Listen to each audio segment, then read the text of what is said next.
Hello, Assalamu alaikum, everybody. Hope you're all safe, sound, and healthy. And I'm back right after the latest podcast because there are two things that I really, really need to comment on.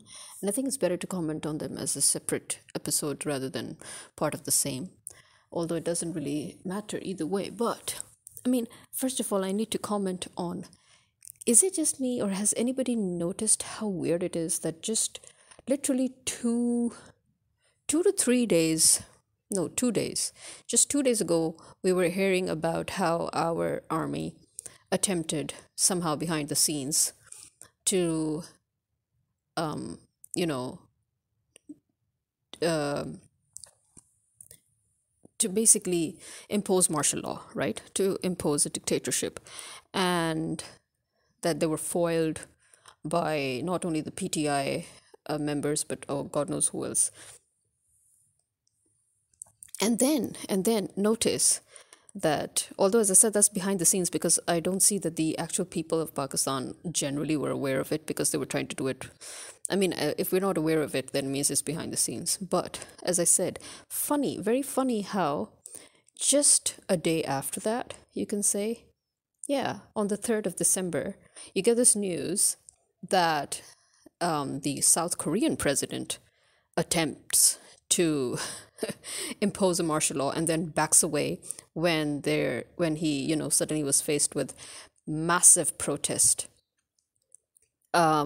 People just came out in the streets. Thousands of people that came out and they protested and prompted for him to resign. Because if you remember, they have already had the worst kind of dictatorship that they'd faced. In the 80s, I think it was approximately the same time we had a dictatorship in Pakistan. Now, keeping in mind that, and then you have, and then you have the recent events of police brutality in Manchester Airport, where they ganged up on two young Muslim Pakistani British boys, while their mother was literally begging for them to just stop beating her children. And if I understood the Al Jazeera report right, they actually no, not Al Jazeera, sorry, it was somebody else who mentioned the fact that they had actually even hit the mother, the police. They had even given the mother a black eye. So not only did they assault and kick the two boys and beat them, threw them on the ground, tased them, ganged up on them, kicked them in the head, pounced on them, punched them, but they also did that they also punched the mother when she was just begging them to stop. So, that raised a huge outcry too.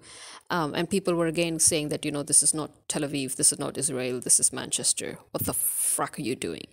And and then, you look at France, you look at Netherlands even, when the Mossad sent undercover agents, as spectators of the match, and they deliberately engaged in hooliganism, and they started the fight, and they beat up a taxi driver because he was Muslim, and the police were working with them, against their victims, and the police was also trying to act exactly like how a Zionist Israeli police or army people would behave with others. That's the exact same thing you saw in the Manchester police, in their attitude, in their behavior towards the spectators who were telling them to stop. In fact, one of the boys, I think either he already had a cyst or he developed a cyst because of the continual beating to his head. Not even beating, kicking of his head. So the fact that people just verbally proclaimed outrage, and then they decided, oh, let's just suspend them, and no, you should have not just suspended them, you should have heavily punished them. It should have been a crime. They should have been put to trial. The police officers, all of them, the whole group, the two lady officers, the four male officers, all of them should have been put to trial for aiding and abetting, and for violence, and for police brutality, and for attack and assault, and for violence against women, to boot. So they should have because it was so obviously a racist attack. It was so obviously a very sadistic, Zionistic attack. Because after all, the British government, everyone that keeps on, every prime minister that keeps on coming, seems to always make a declaration in front of the whole media that, oh, we're Zionists and we're proud. It's as if they're literally giving oath, you know, to tell a proclamation, an oath to the Zionist uh, lobby, you know, that look, here we are, look at us, you know, we're with you. Yeah, so it's like literally where they're using it's just like how Nawaz Sharif, you know, Mariam Nawaz and her cronies, they were using the media constantly before, and Bilawal Bhutto, and they still are using the media to basically send messages across to the American government, the American establishment, to tell them that, okay, listen, this is the narrative we're creating. Look, this is what we're doing. Okay, just look at us. So we're doing it. We're following you. We're following your orders.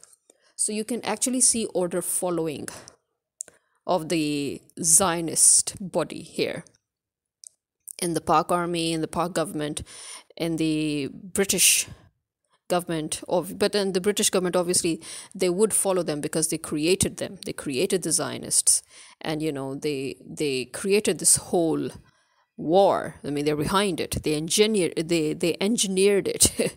You know, they literally just started it. They masterminded it. So obviously they're going to declare their oath, you know. But then you see South Korea's president suddenly itching for martial law.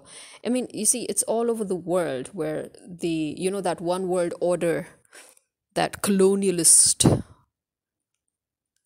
statement that America's establishment, under the British, obviously under the British hidden hand, is, you know, trying to create in the world, that the whole world should come under one colony, and it should be owned by the American, and in short, the British and their allies establishment. So you see that the whole world is resisting. The whole world is resisting because the whole world actually is aware, unconsciously or consciously, you know, but people are aware now that things are going that way. They are aware of the fact that, no, okay, this is they're trying to sheepalize us here, you know. Obviously, you have sheeples everywhere. The American citizens, a huge percentage are sheeples. The British to the European, especially in their own way. Also, when it comes to certain ideologies, a lot of us are sheeples. We're brainwashed into that ideology, in which, even though we do not trust our media, for example, but if our media will tell us something, then we'll say, oh, you know, the media, we cite it, oh, the media said this, you know, so it has to be true, you know. That's our first response on certain things. For example, you know, we don't trust the army, but at the end of the day, when the army in the beginning always used to, you know, spew this narrative that, no, there are no Balochi people missing, and that we are actually fighting against, you know, the BLA, who are, you know, enemies of the state and all, we all believed them. We believed them, right? But now, as the Balochis are saying that, okay, so now it's happening to you too, so now tell us who was right this whole time.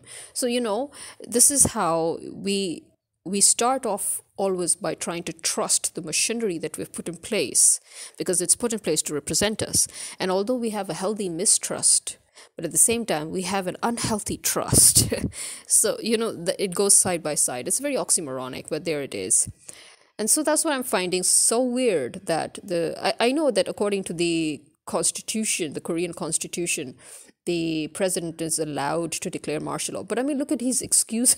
He's saying that he decided to declare martial law in response to the opposition that was threatening him and his party, or his governance. And I quote, I'm quoting this, trying to overthrow the free. Yeah, sorry, an interruption there, and a slight emergency there. So, yeah, as I was saying, that, and I quote, trying to overthrow the free democracy.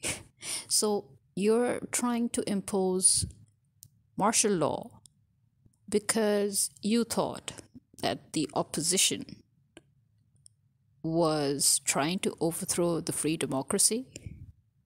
Are you serious?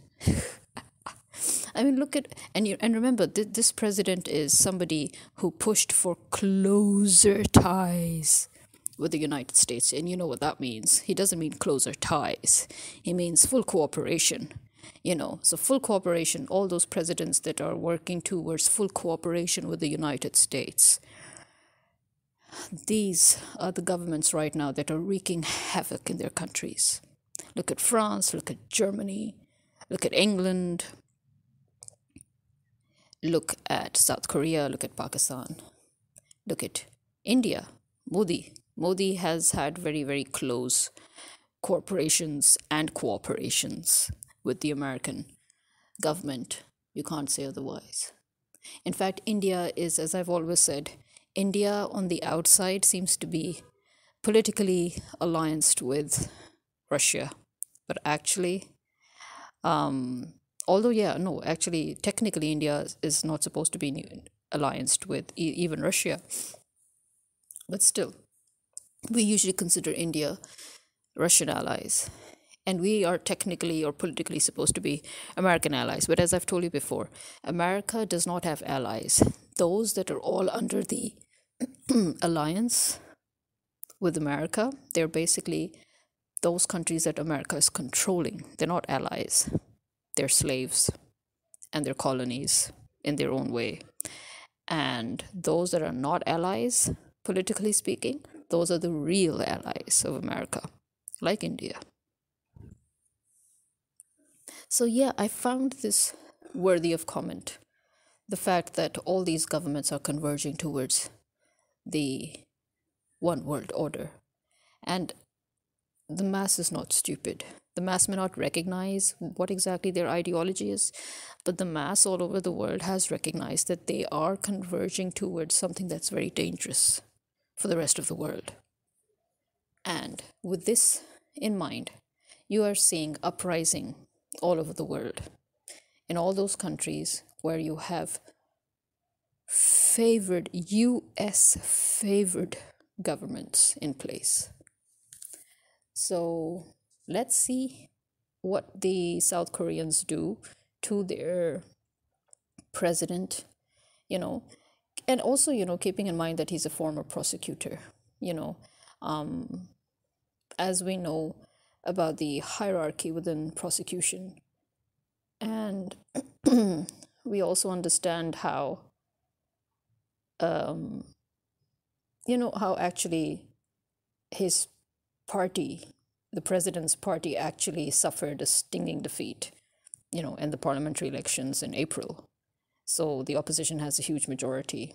So in a way, yeah, you could say it's somehow similar to Imran Khan when he became the prime minister. He became the prime minister, but he didn't have 2/3 majority. So in South Korea, Mr. Yoon is the president, but he doesn't have his majority.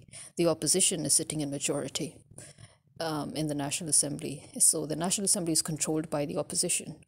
But I mean, for him to, I would actually sympathize with him, except that he actually took this step. This is a step Imran Khan would never take, as you know. In fact, Imran Khan was forced to step down because he didn't take such steps, like imposing martial law and stuff. The whole point of you trying to save democracy by imposing martial law, does it make any sense? It doesn't.